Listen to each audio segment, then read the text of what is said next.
Welcome to the Crosswind Approach podcast. I'm your host, Michael Baldree, CPA. This podcast is for nonprofit and mission-driven leaders who desire to lead with confidence while navigating uncertain conditions.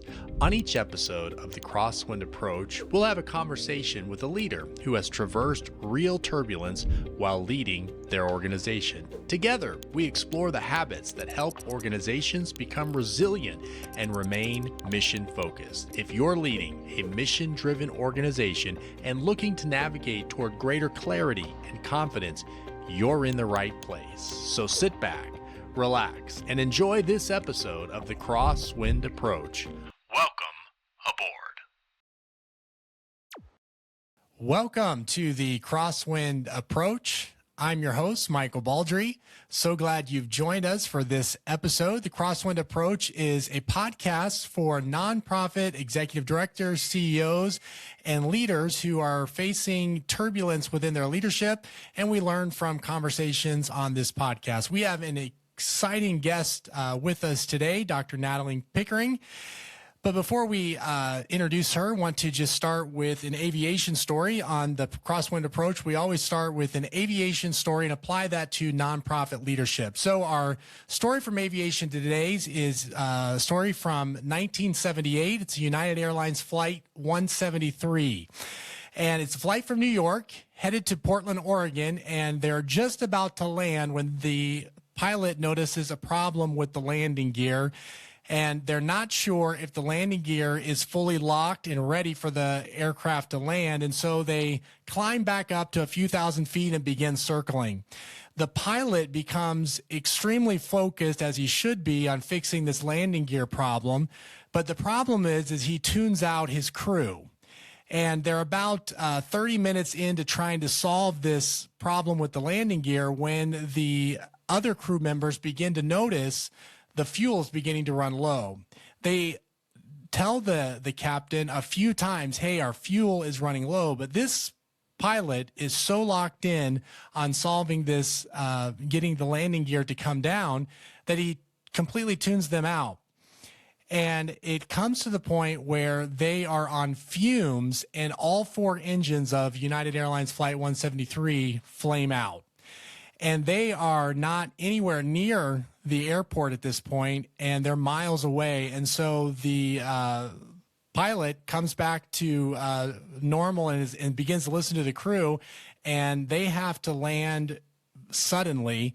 And they choose a field that seemed to be a good option, but it ends up being a residential area with a lot of trees. Thankfully, most of the people on the flight were made it out alive. A few people actually did pass away. But this flight from 1978 became a huge lesson for the National Transportation and Safety Board that ended up being a way for pilots to learn from this situation. And what they took from this is that pilots needed to have greater self-awareness of how their leadership was impacting those around them and how others were perceiving their leadership, and also having self-awareness to how that pilot needed to have greater collaboration skills and to be able to get feedback from his crew.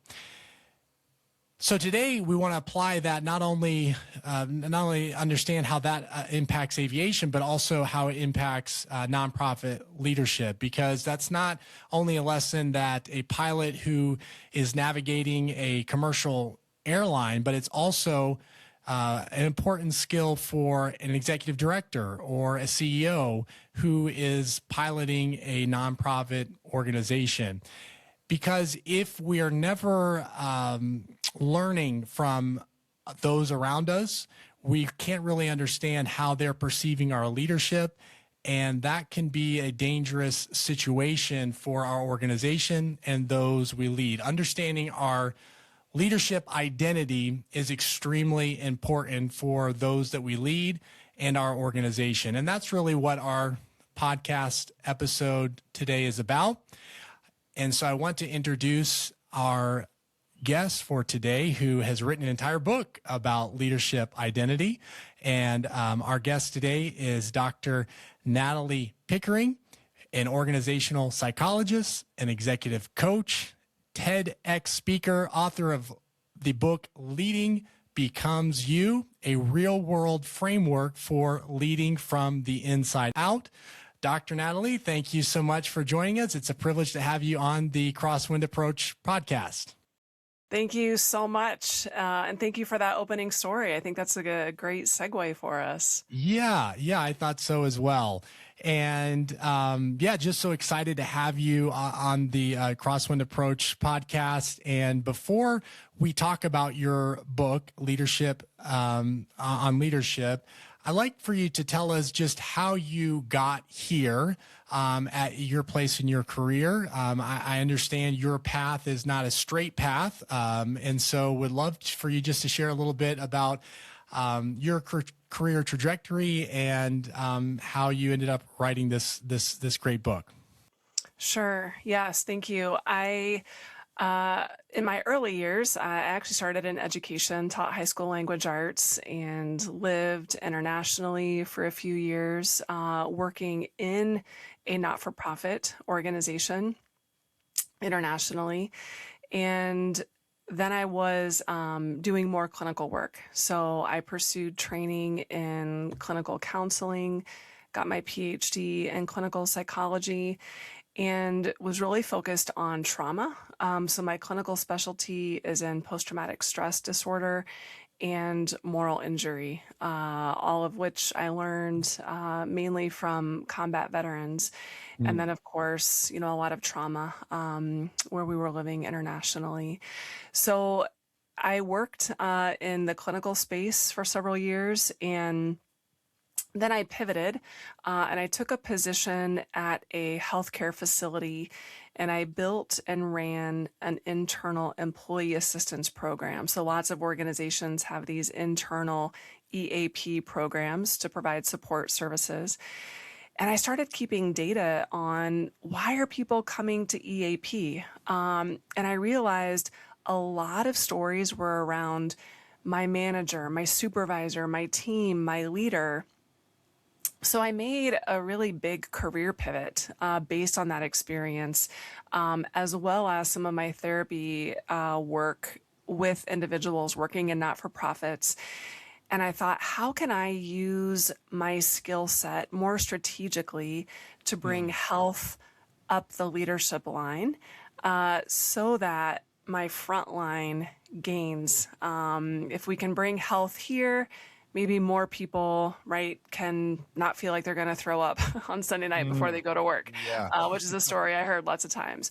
So, the pivot really was from a lot of individual stories that I heard around, unfortunately, the negative impact of leadership, and then seeing organizationally, right, how this was playing out, impacting performance, impacting productivity, the well-being of our staff. So I cross-trained in organizational development and now work a lot as an executive coach, consulting with businesses and organizations, and in the leadership development space. Fascinating. So that moment when the data began to show that people in organizations were often the collateral damage of leadership styles and leadership decision, did that data surprise you in any way? Like, were you surprised that people's personal problems weren't, showing up more than the boss leadership related issues? Yeah, I think there were two things that became clear. One, how organizations and leaders sort of pin burnout or pin distress onto the individual, and we don't have this system-wide lens of, and certainly there are things we can work on individually, but it's both, right? There's the individual and the system. I think the other thing that became clear, and I did my own research for the book, I took all of the pre-work from more than 100 of my coaching clients. What do they want to work on? So decision-making, conflict resolution, how to motivate my team, all of these competencies. And I compared it to what we actually coached on. And what we actually coached on is the framework of the book, and it's identity, clarity, and connection. So I translated and basically operationalized those years, and having worked now with more than 1,000 leaders, and what is right the core issue that's leading to some of this unaware impact that they may be having. Excellent. So a ton of data to support your premise for the book, for sure. Yeah. So the book's main claim is that the most under-leveraged performance strategy in leadership is identity clarity. So if I'm a leader and I want to really get better, maybe it's not that I need better leadership skills or better management strategies, but it's better understanding my leadership identity. So could you maybe help make that case for us briefly? Absolutely. So let me start with what is leader identity, because it feels a little fuzzy. Identity generally, right, this is the story that I'm telling me about me. But identity is twofold. So there's me and the story I tell me about me. There's also how other people experience me. So reputation and influence is the other piece of identity, right? It can't be developed in isolation. There's this relationship piece. So there's this twofold definition of identity. We're just applying that to leaders. What's the story, right, that a leader is telling himself or herself about themselves as a leader, and how are people experiencing their leadership? So there's a spectrum of how much leaders really know what that story is. And some of this is happening, frankly, at deep levels. And it becomes illuminated in different ways, but it's much more than competencies. So much of our leadership development is competency focused. How do we have a crucial conversation? How do we make effective decisions? How do we do strategic planning? Those are essential. Those are all important. I train on those. I coach on those. I consult on those. Yes. And foundationally, if a leader will step into this work that I'm advocating in clearing up who they are as a leader, your ROI and your performance capacity on those competencies, it goes through the roof. And it's true across the leadership line. This work really is applicable to our brand new, supervisors and managers up to the executive level. The same truth applies for everyone. Wow. How does elevating competencies over like a leader's character or their values, how would that impact them negatively? So you talked about like in terms, it would really be a positive thing for them if they do this, but if they don't do this, well, how does that play out? Yeah, I think so. One example is often leaders are emulating a version of leadership that doesn't really fit for them, right? This could be for good or bad. So they've had maybe a positive leadership experience that worked for that person. So they say, oh, that's how I lead, right? Or they've been functioning under a negative leadership style, maybe haven't even realized that, and they're emulating this version of leadership. So those performance indicators and those competencies, there's so much energy being spent in performing a version of leadership that doesn't even match who they are. And they don't even realize how much energy is being spent performing competencies, performing skills in a way that is not congruent to them. Very interesting. So leading out of your inauthentic leadership self drains you, and you might be achieving great results, but you're slowly running on empty. And you, in the book, I believe you call this leading from the wrong terrain. Can you explain that metaphor for us? Sure. So I talk about the inner terrain, and I really love this metaphor. I'm a farm girl from Ohio, right? So we're talking Yeah. about nature and farming, but this concept of flourishing, right? This is an ancient term, back to Aristotle, and then in psychology we had this movement sort of in the last 20 to 25 years that said, wait, we're focusing on all the things that are going wrong with people. Why don't we focus on what's, going well? So enter flourishing as sort of our meta goal. And I'm sorry, I lost the question, Michael. Oh, the inner terrain. Yeah, So terrain. Yeah. yeah, so the inner terrain is what's the landscape of my interior as a leader, right? So maybe practically this is emotional intelligence. Maybe this is grit or resilience or hardiness. I mean, there are so many constructs when taken together inform a leader's interior landscape. And again, this is greatly defined by that story that I'm telling myself. Who am I as a leader? Do I see myself as a leader, right? Sometimes leaders are functioning and all the competencies appear to be happening, but they have no idea, right? Or the imposter is kicking in, or they're just frantically performing with this confidence deficit, for example. So the inner terrain is sort of this map and a means of framing up how we're doing as a leader. Excellent.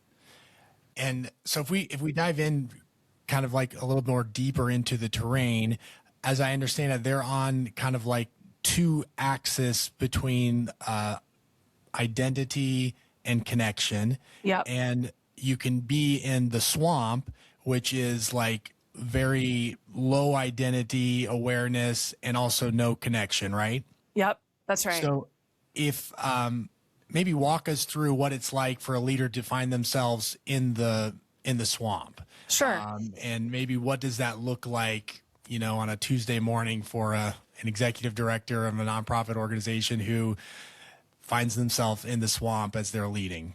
Yes.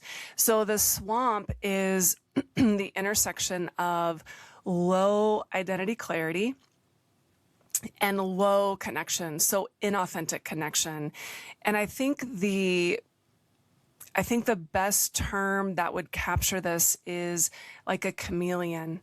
And this leader shows up differently in this meeting, shows up differently in this conversation, makes a decision in this space based on these people being in the room or based on these people in the room.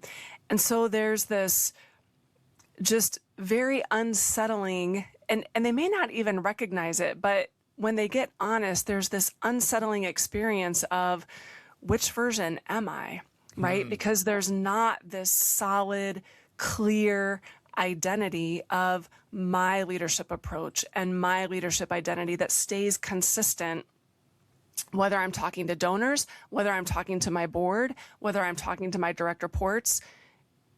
I'm the same person, right? So what happens is that fuels that low inauthentic connection because people are experiencing that individual differently. And they're asking, which version of you is showing up today? Or which version of you, right, am I trying to, build this project for or respond, whatever their role is. And so it's just this sort of messy, nebulous, unclear, and that's exhausting, right? So this leader, when they get honest about that, they realize, wow, it takes so much energy to remember who I am, right, in these spaces. And it's very unsettling for any person to come to, who am I really?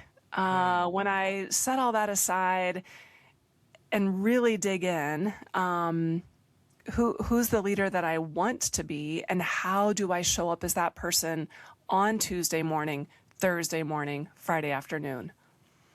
Wow.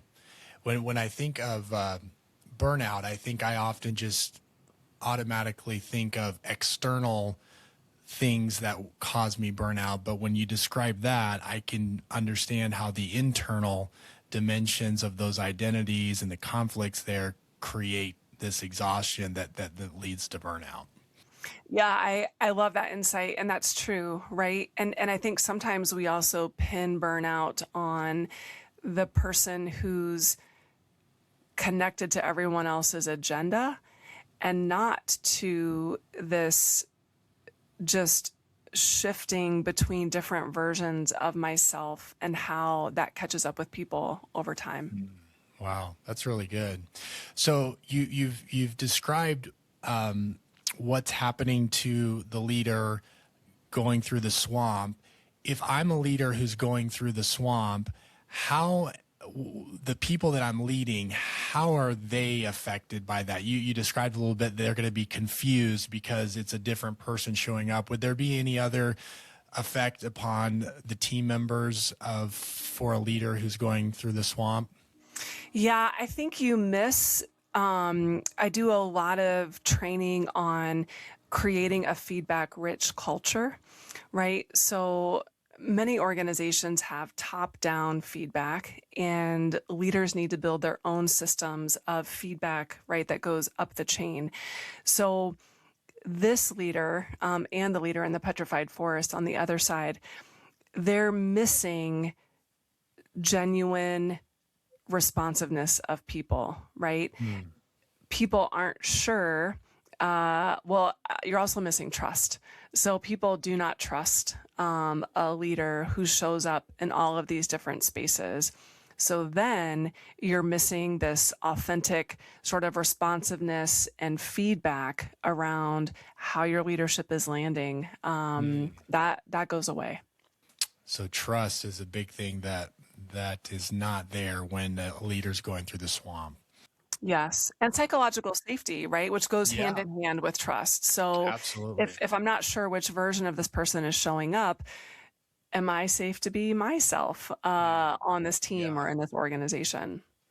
Okay, so that's the swamp. Then you describe another terrain as the wasteland, which is a low identity awareness, but you have high connection. So maybe talk a Yes. little bit about the wasteland, what's happening there. Yeah, what's the Sure. wasteland like? Sure. So we see, right, it's still on that low identity clarity side in our 2 by matrix. But what happens is they've lost connection to self. They've lost connection to their values. And now they're hyper connected, right? So any of these dimensions have extremes at both ends. Now they're hyper connected to everyone else's agenda, right? I'm Mm, putting out all of these fires. Here's a need. This team needs this. This person needs this. And they are just frenetically, right, jumping from fire to fire because they're hyper connected to everyone else and they've lost connection to their compass, their value set, their needs and preferences.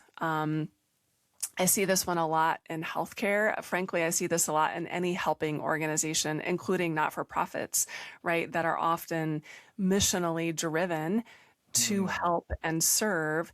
I see a lot of wasteland leadership happening in the not for profit space, honestly. Yeah, I was just going to ask if you would think that nonprofit leaders are more susceptible to being in the wasteland. It sounds like they would Mhm. be. Yeah. Looking at their team members, though, what do they experience when they're leaders in the wasteland? What effect does that have on them? Yeah. So, one way I see this, the wasteland leader doesn't delegate. Mm, Because they don't want to do so unfairly. The team is already at capacity. So I see the need, I take it upon myself.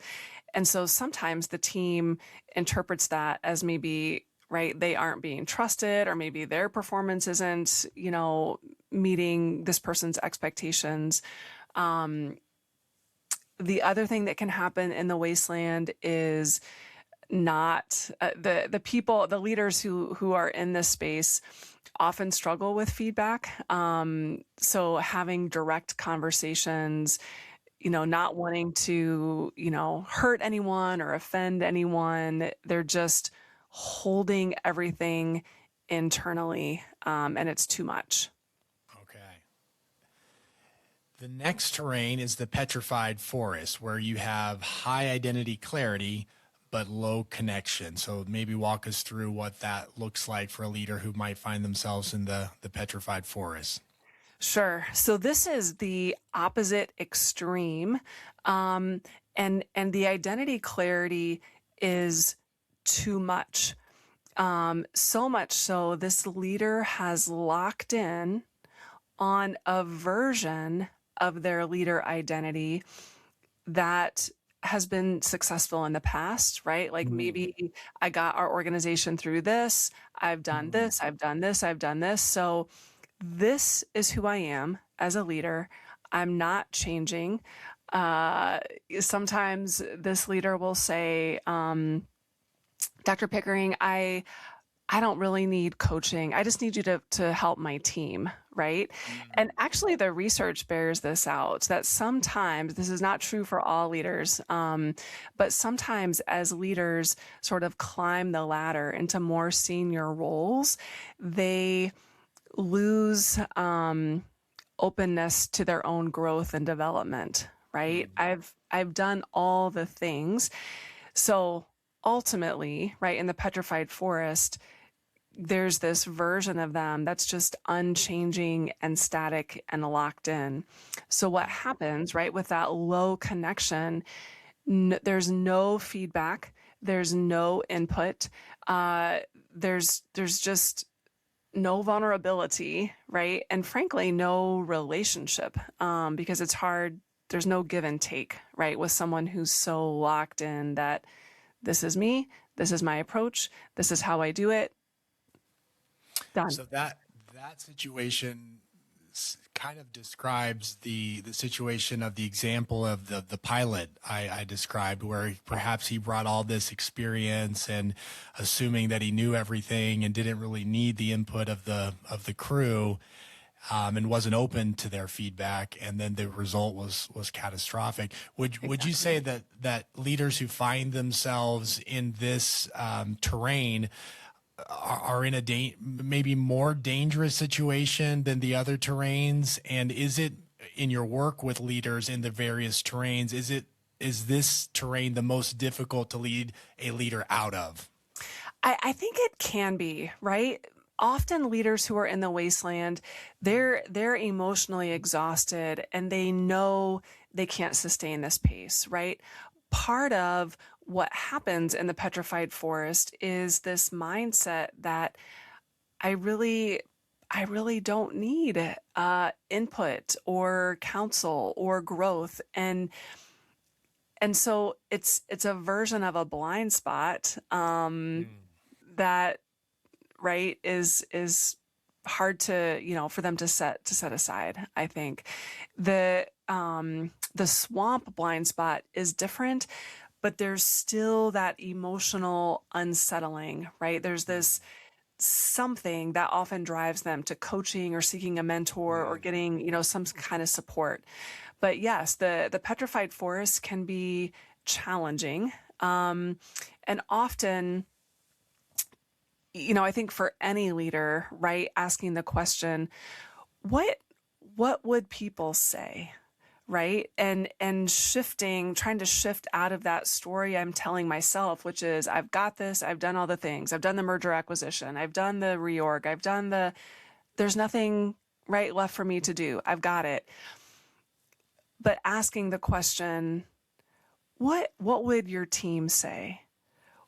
What would your newest hire say? What would your first hire say? And trying to, kind of open the aperture a little bit on others' experience of the story they're telling themselves. Very interesting. So we've been talking about individuals who find themselves in these various terrains. Is it possible for an organization to get stuck in one of these terrains? Yes. Is it okay? Maybe share a little bit about that and how that looks. Yeah, I love that you're noting this, because any leader, right? There's this inner terrain work that we're talking about, and the book sort of maps the process to flourishing. And there's a very important and here. Every leader is living and leading in a system. And so I often like to think of a circle around our matrix of identity and connection, and that circle is the system. And organizations have their own identity. Systems have their own identity. So what happens, sometimes if a leader is in the petrified forest or the swamp or the wasteland, organizations may unknowingly be reinforcing some of those patterns, right? By the norms or some of the unspoken things, right? Every organization has the unspoken ways of doing things, and may not even realize that we're reinforcing petrified forest, swamp, or wasteland leadership in the system. Very interesting. So if someone's listening right now and they're like, yeah, some of this is resonating, and but I'm not really sure which terrain I'm in. It sounds like I might be in one or maybe several of these. What's the fastest, honest diagnostic that you could, give them to say, hey, where do what could I ask myself to figure out which terrain I'm in? Yeah, I think, and absolutely, right. People may be in more than one, right? Or, somewhere between two of them. It is simply a framework to start a conversation and give people a place to start. One really helpful question is, what are the situations where my performance or my skills break down? And then a second question might be, under pressure, what happens, right? So it can be helpful to, maybe even on a sheet of paper, just when things are going great, when I feel at my best in my leadership, I am, and list that out, and then make a comparison column under pressure, when stress is really, looming and I'm feeling that. I am, list that. And now you've got, at least a tangible comparison that may help you, right? What is the shift between those? What happens? Why do I function this way under stress? What gets lost? Why? What's most important to me that when I'm under stress, I'm really working to protect that? Wow, that's really, really good. So really understanding where my leadership begins to break down and what happens to my leadership under stress. Just thinking back in my own various organizations I've served as leader at, I can definitely see how that would have been really valuable to me to understand, those things, and to look back at those and to be able to grow from that type of feedback. And even looking at our example from the pilot that we opened the show with, I think that was the point that the National Transportation Safety Board had after that accident, that, we need to put pilots in simulators and put them in these various types of situations to understand how their leadership will respond, so that they can have that feedback and grow from that. So if you want to understand what terrain you're in, ask yourself, where is my leadership breaking down, and how is my leadership responding under pressure? Really, really good. And so the final terrain is the terrain we all want to be in, is the flourishing meadow. So that destination is, what does it look like? What does it feel like when a leader is operating from there? And I guess also help us understand, what's it like for the team members when their leader is operating from there? Yeah, so the flourishing meadow is the sweet spot, and there's this nice balance of, I know who I am as a leader, I'm confident in my leadership, and I don't know everything. right? And so the team knows they can bring that feedback up. The team knows they can ask questions, they can disagree. There's safety, right? Because the leader is solid in himself or herself. And so just by extension, the team feels solid. We know that that has just huge relational impact. Not that, there's nothing perfect about the flourishing meadow, but there's openness to growth. There's openness to admitting mistakes, right? And yet there's this consistency and this thread that this is the same person, right? It's not the swamp. I know what I'm getting, right? When I meet with this leader, when I work for this leader, when I work with this leader, there's no surprises. Just like this wholeness of authenticity comes out within their leadership. And Yes. your point of the premise of the book is that that type of authenticity is going to give the leader and their team greater capacity than really any type of leadership skills or management skills. Not that those things aren't important, but if you have those things without that authentic leadership understanding, you can only go so far. You really need to have that authentic understanding yourself, leadership identity, and leading from that authentic self is going to take you much further than having those management skills in isolation. That's right. And don't change anything, right? I just spoke at a conference last week that was a training and development, learning and development. So these are all, chief learning officers. And so keep everything you have, right? All of those competencies, all of that skill in your leadership development program. I'm simply advocating that we can weave in and make foundational what I call this identity first leadership, identity first workplaces, identity first teaming. When people and organizations have permission and the norm is we know who we are and there's space for us to ask these questions like, what happens to me under pressure? What do we want to do about that, right? We can build peer coaching programs around this. All of the competencies and skills that you're already doing, that you're already teaching, we're simply infusing identity first, and your ROI on your performance is going to go through the roof. I think that is so important. I think back as you just shared that about it's been almost 20 years ago when I was in seminary, and their whole premise for individuals going into ministry at that time, that the bedrock of their ministry needed to be your core identity. And if you build upon that, you needed to have character next. Then above that, you'd have calling. And then finally, it would be competency. But so often in both ministry and nonprofits or even the for-profit world, we forget about core identity. We forget about character. We like to focus maybe a little bit on calling, but we definitely like to focus on competency. Yeah. And unfortunately, when we choose leaders, we often look at competencies much more than we look at, core identity or how that leader describes their core identity or their character.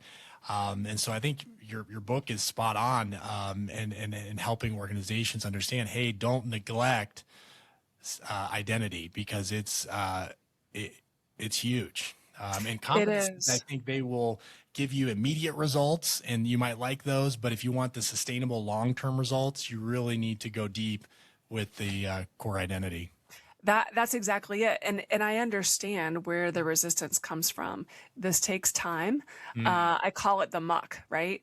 Yeah. Nobody signs up for muck. How do we do this? This sounds a little bit uncomfortable. We don't want to be doing group therapy in our leadership development programs. Like, Yeah. I understand all the resistance, and I help organizations frame this up in a way that makes sense for them, right? So that we don't have to, we can put parameters around this identity first work, so that that doesn't happen. But it is a commitment. It is a commitment of time. It is a commitment of, willingness to do some of this deeper level conversation. And to your point, the sustainability for your succession planning, for your strategic planning, if you will allow this to be a part of your organizational culture, the dividends will speak for themselves. Yeah, I agree. Absolutely. I like that example of dividends. They will pay huge amounts if you focus on identity. So if a nonprofit leader finds themselves today, let's say in the petrified forest or the swamp, and they're like, hey, I agree. I'm seeing examples of what you're talking about with my team, and I'm feeling this incongruency within me, and I want out. How do they navigate towards the flourishing meadow? And I believe that's kind of where your 4A's framework in the book comes in. So maybe tell us a little bit about the framework. And I'm curious to hear from you if you view the framework of the 4A's as linear or not. Is there like a definite progression that one must walk through? Yeah, no, it's like many things you can pick up, right? So sometimes leaders do have awareness is the first A, and they've looked at their story and they understand how they got to where they are, and they're aware of what the impact has been. And so they can move right into the acceptance and the assimilation, the authentic activation. Maybe you get to the fourth A, authentic activation, and I'm going to try this differently, right? I'm going to have a conversation with my team, and I'm only asking questions, right? I'm not, teams are already looking for the leader to say what we're doing, and we're going to follow that. So maybe that's a small step I can take. Well, it didn't land well, or it was very uncomfortable. Maybe that's a new awareness that I had not recognized. Maybe I need to go back to acceptance and recognize how this has been impacting me or impacting my team, compost it, which is assimilation. So yes, you can move through the 4A's. I put them sequentially in order for someone who has never stepped into this kind of work, and they're thinking, leader identity, right? How do I even possibly do that? So it could be helpful to try the 4A's, one time through, but then once you know what they are, you'll move between them. Yeah. Okay, that's helpful.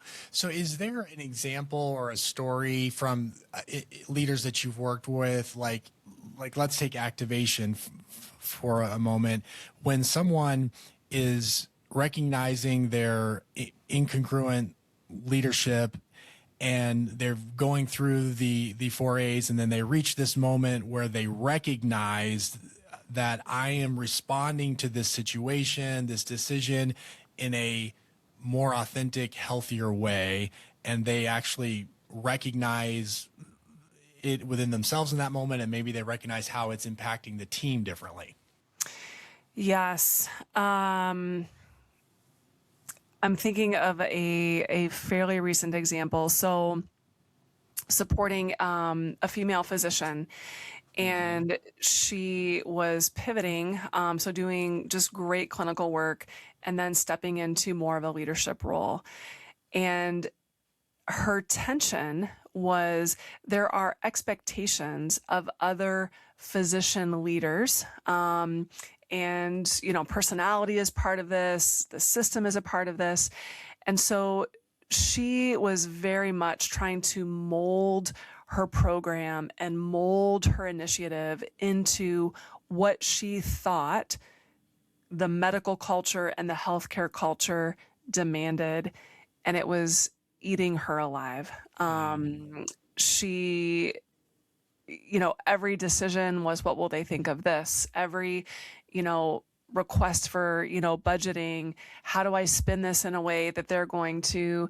So she was just functioning from this picture of leadership that she thought she had to be. And once she came to realize that, and she did some beta testing of things, right? We talked about what's just a small way that you can test drive your version of this. So launching a mini initiative, right? And beta testing some things, getting some response, going to a meeting, right, of a different clinic and having this conversation, seeing what their input was. And so for her, it was almost like the authentic activation led her to new awareness and led her to an acceptance that she had been functioning as a version of herself that was never going to work. And I'll never forget, she sent me a text and she said, it was something about, I finally found the leader I was meant to be. And once she made that pivot and her awareness realized that all of her behaviors were not matching who she was. And it took some work. I mean, she had to counter what she thought healthcare culture was. She had to counter what she thought this not-for-profit culture was. And really, it took some courage. This does take some courage to test drive something that could, completely not work. So yeah, Wow. and now she's off to the races. Wow. Great Yeah, story. So it's a moment where they can envision what life can be like outside of the inauthentic constraints that are just burning you out and are exhausting, and it's more of a freeing, and it's doesn't feel like so much work. Perhaps it's just maybe more like flying than trudging through the swamp. exactly. Yeah. Yeah. And again, sometimes we need an outside perspective to help us see where the mismatch is, right? And also the question, is it me? Is it them? Is it us? That's hard to do when you're living in the system. And so sometimes you need an outside set of eyes on that. Yeah. Yeah. Absolutely. Well, another question regarding that is just when they're going through those phases of the 4As from the team as they are watching their leader go through that, what's that like for the team as they're watching their leader kind of go through this transformation? Yeah, I mean, it often just opens up a whole new dimension for the team dynamic because this is vulnerability, right? Yeah. And now that can be overdone, so there shouldn't be inappropriate pressure, right, for the leader to share everything because frankly, some things that are impacting how I lead today are really tough parts of my story or things that go way back that don't necessarily need to be, part of the team conversation. But when teams see their leader going first, it really is a modeling that can have huge positive impact without even sharing the process, right? They will see that you're test driving something or that you're doing something differently. And it can really, bring that trust, that psychological safety. That the next book I need to write is Teaming Becomes You, actually. Yeah. Well, I can see how as they watch their leader go through that, it would provide that psychological safety and that courage for them to take that step to say, hey, I should try this too, because I'm seeing firsthand the difference it's making in my leader. So if let's say a leader is hearing all this and they recognize some of these inauthentic moments within them and they want to get to the flourishing meadow, but at the same time, they kind of recognize, hey, this is walking out of the swamp's not going to be fun. And this is going to require a lot of emotional blood, sweat, and tears. Maybe they're asking, is it worth it to get to the flourishing meadow?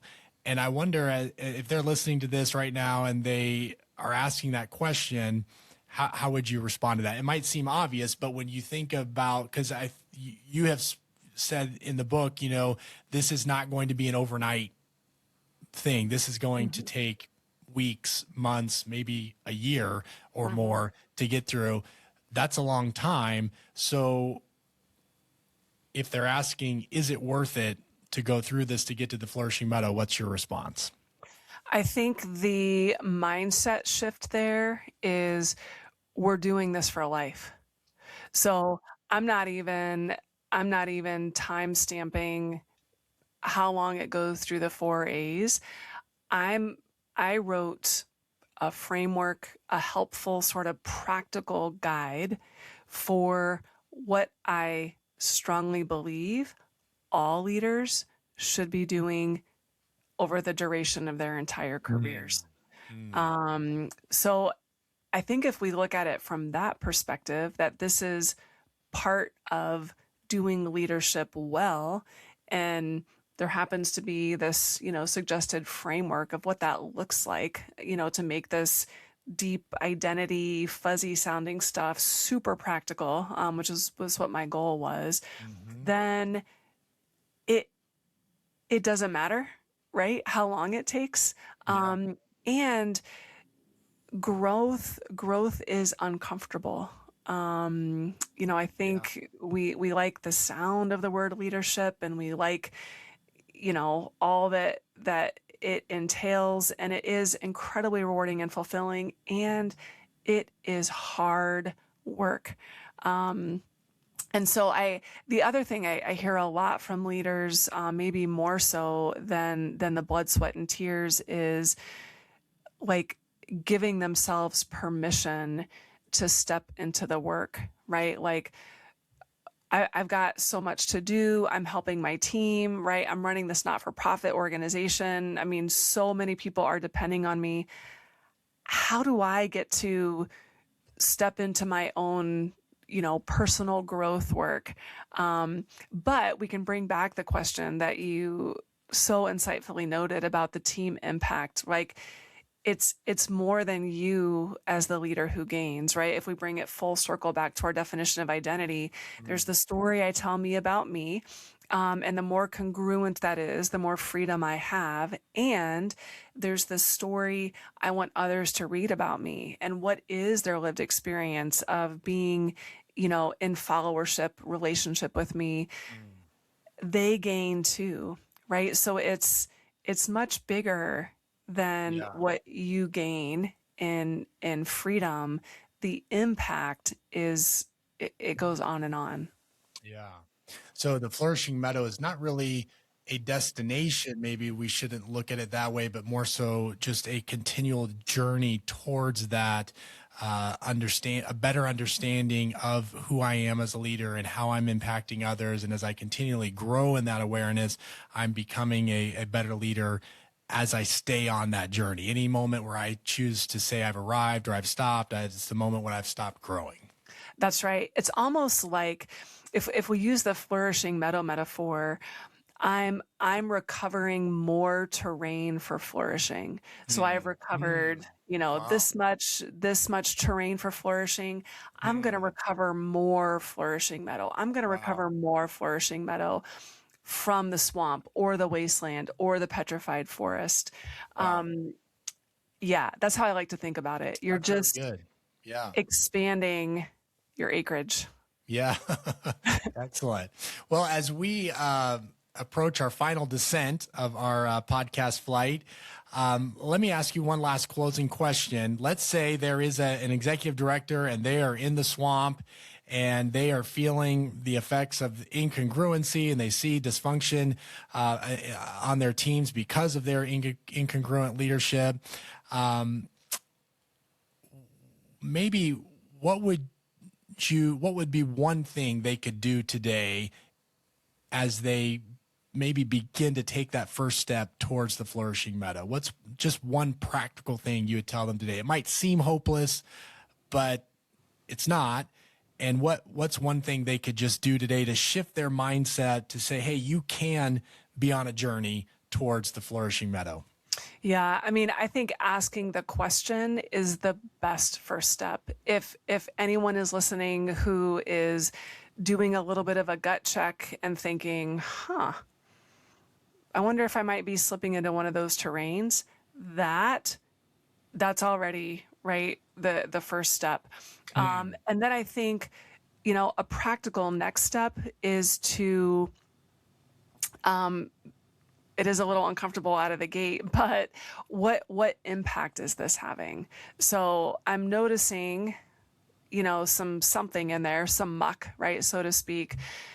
Where is that showing up? Right? And just start looking at the data from that very courageous, could this be me? Could this be my experience? Next kind of baby step, where is it showing up? Where might it be showing up? Yeah. That would be my next step. Excellent. Well, Dr. Natalie, thank you so much for taking your time with us today. If our listeners would like to find out more about you, where can they go to find out about you? Where can they find your book? Give us that information, please. Sure. So the best place is www.drnataliepickering.com. There are links to get the book right from the website. There's also a contact form if they'd like to reach out to me personally. That all goes straight to my inbox. Awesome. Thank you. Well, again, the book is Leading Becomes You, a real world framework for leading from the inside out. I'm about halfway through the book and I find it excellent. I can see myself as I read through the book in various stages of my leadership kind of career and trajectory. And I wish I could have had that book 20 years ago because it would have saved me and those I led just a lot of pain, I think. And it is a great insight. And it is not immediate results, but it is, if you want to have long, sustainable impact, it's definitely something you have to wrestle with your self-identity as a leader. Before we close today, I'd like to give my listeners a financial checklist as a nonprofit organization. So there's 3 nonprofit health questions I'd like to ask you today. One is your nonprofit's revenue over concentrated? So do you have just one single source of revenue, or have you taken time to diversify your revenue? And so that's an important thing to begin to look at. Is your revenue healthily diversified amongst 3 to 4 or 5 different sources? If not, that's something you should take a look at. A second question is, when is the last time your leadership has taken a look at your 990 tax return, not necessarily for accuracy in regards to the numbers, but in terms of the information within the 990, because it is a public document. So as that document, your investors are seeing that, your donors are seeing that, you want to make sure it's completely and totally accurate. And number 3, the types of reports that you're using internally for your financial reports should not be the same types of reports that your board is receiving. And the reason why is because you want your board to really be focused on the strategic trajectory of your organization, and they need reports that are geared towards strategy. So having one-page dashboard that helps connect the financial information to the organization's strategy is something you should be looking at. Well, that is all for the Crosswind Approach today. I want to thank again our guest, Dr. Natalie Pickering, for being with us. Go over to her website and pick out her book, and you will be able to learn a lot about leadership. Thank you again for joining us, and we'll see you next time on the Crosswind Approach.